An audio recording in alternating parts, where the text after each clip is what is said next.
Hello guys, আজকে আমরা চলে এসেছি পুরী। তো আমি বিশেষ কারণের জন্য রাস্তায় ভিডিও করতে পারিনি, আর এখন আমরা চলে যাচ্ছি রেডি হয়ে স্নান করতে। আমার সাথে পুরী এসেছে আমার বোন, আমার ননদ আর আমার শাশুড়ি, তারা সামনে এগিয়ে যাচ্ছে। সমুদ্রের পার্কে তো স্নান করার জন্য চলে এসেছি। সত্যি দীঘার থেকে পুরীর ভিউটা খুবই সুন্দর, আর দীঘার জলটা এই পুরীর মতো অত সুন্দর লাগেনি। তোমাদের কি মনে হয় তোমরা কমেন্ট করে জানিও। আমার বোন আমার সানগ্লাস পরে ভালো স্টাইল মারছে। এরা আমাদের সাথেই ঘুরতে এসেছিল, চলো এদের রিঅ্যাকশনটা দেখি। তারপরে আমরা স্নান করে রেডি হয়ে ভাত খেতে চলে এসেছি। চলো এবার আমি তোমাদের সাথে আমাদের মেনুটা শেয়ার করি। প্রথমে দিয়ে গেল গরম ভাত, তার সাথে ডাল আর একটা চাঁচের তরকারি।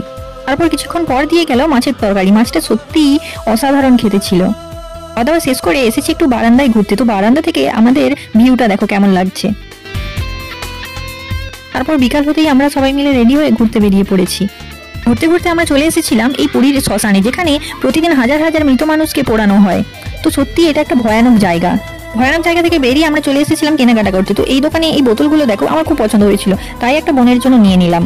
তারপর আমার শাশুড়ি মা এখানে এসে শাঁখা কিনবে বলে শাঁখা পছন্দ করছিল। আমাদের ঘুরতে ঘুরতে খিদে পেয়ে গেছিল, তাই চলে এসেছিলাম এই মোমো দোকানে মোমো খেতে। এই ফ্রকগুলো আমার চোখে পড়লো, এই ফ্রকগুলো আমার ভালো লেগেছিল, তাই দুটো কিনে নিলাম। আমার কিনা শেষ করে আমরা চলে এসেছিলাম চাউমিন খেতে। চাউমিন খেয়ে আমরা চলে যাবো আমাদের রুমে। তো আজকের মতো এতটাই, টাটা।